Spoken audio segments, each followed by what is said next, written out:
Welcome to the Weekly MindSweep number 216, Curated Conversation Resistance. Creating anyway.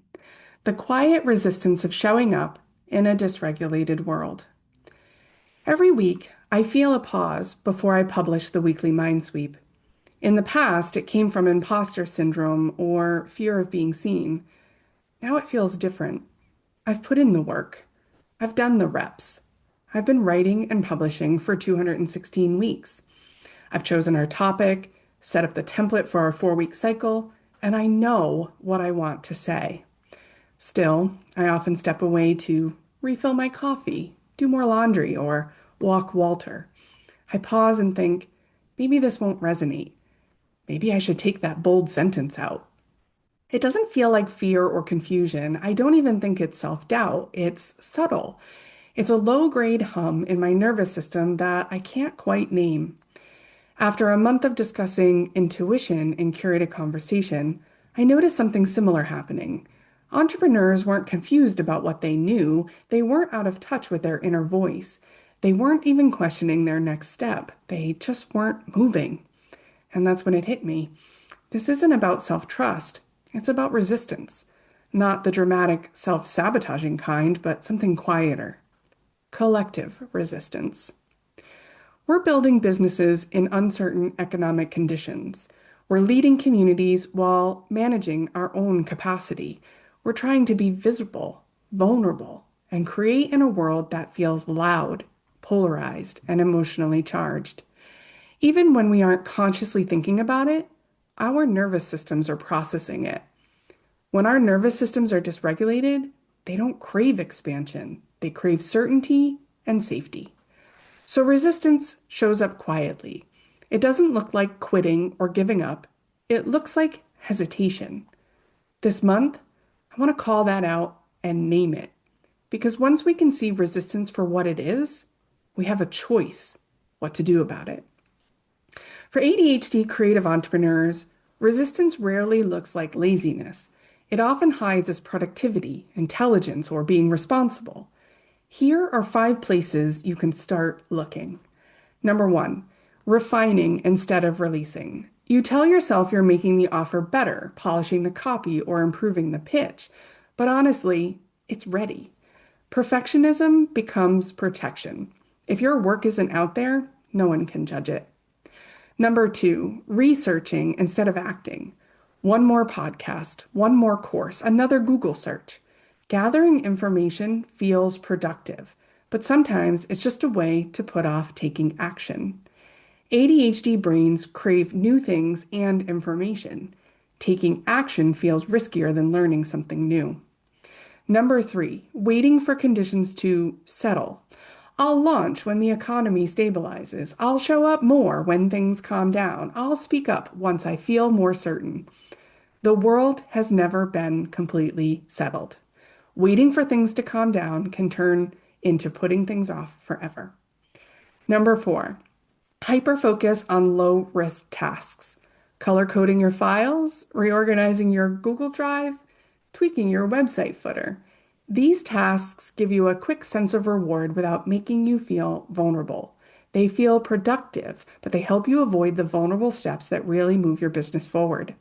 And number 5, mistaking nervous system activation for misalignment. This one's big. Your chest tightens before you go live, your stomach flips before you send the proposal, and your mind says this doesn't feel aligned. But sometimes that feeling isn't actually intuition, it's activation. Being seen can trigger the same physical response as danger.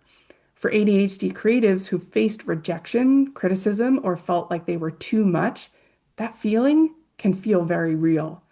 Resistance says, maybe this isn't right, but growth says, your body is catching up to your courage. Our work matters more than we think. Let's step back and notice how entrepreneurs show up and change the world every day. That local boutique owner isn't just selling clothes. She's helping a woman feel powerful when she walks out her front door or enters a new space. That artist isn't just creating.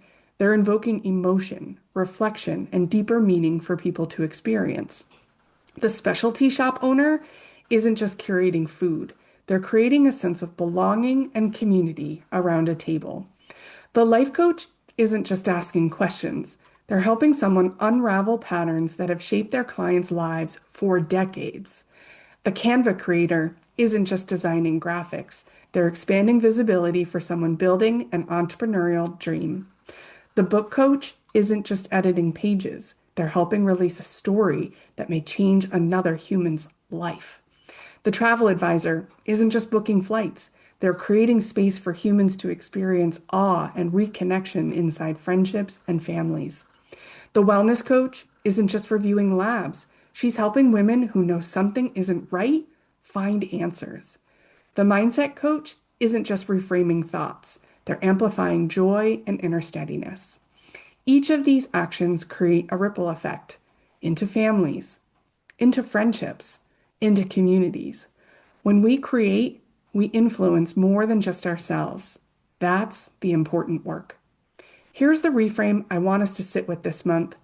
Showing up to create in a dysregulated world is resistance. Publishing when you feel exposed is resistance. Speaking when your voice shakes is resistance. And launching before you feel 100% ready is resistance.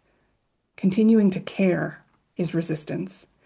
Resistance isn't always about holding back. Sometimes it's a deeper call to move forward. I'm not saying we should push through burnout or chase quick dopamine highs. Instead, we can work in a steady, grounded way with purpose. The world does not need louder entrepreneurs.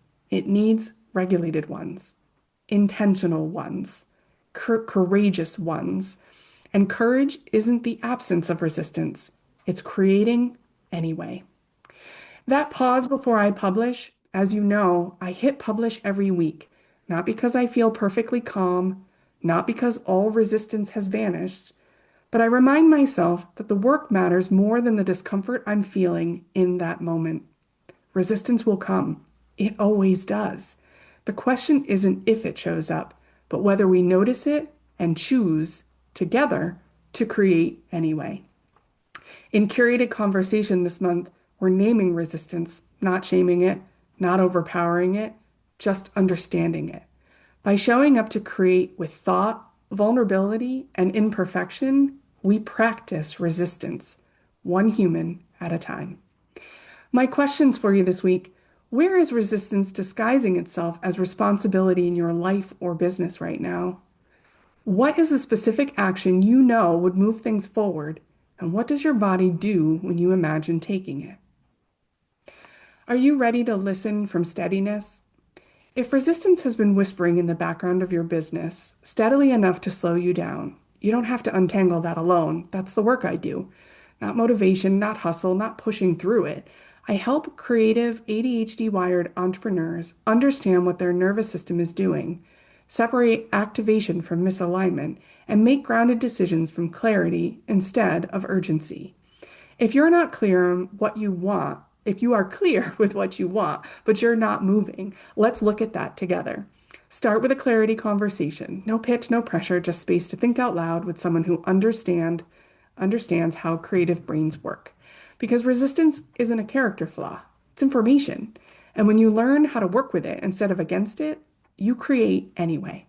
Decide if you want a free consultation to talk through your current state or book a MindSweep mapping session. Choose what fits your needs and reserve your spot. You can learn more about working together on my website, chickwoodcreative.com. If this conversation resonated, you don't have to navigate resistance alone. Curated Conversation is a weekly live space for heart-centered, ADHD-wired entrepreneurs to slow down and reflect together, to understand what resistance is actually protecting rather than shaming themselves for feeling it. We look at the subtle stalls, the overthinking, the "I'll start tomorrow." We'll untangle avoidance from nervous system overwhelm and create a small, supportive movement forward. If you've never joined us, your first month is free. Come sit in the room. Listen if you want. Speak if you're ready. Stay if it feels like home.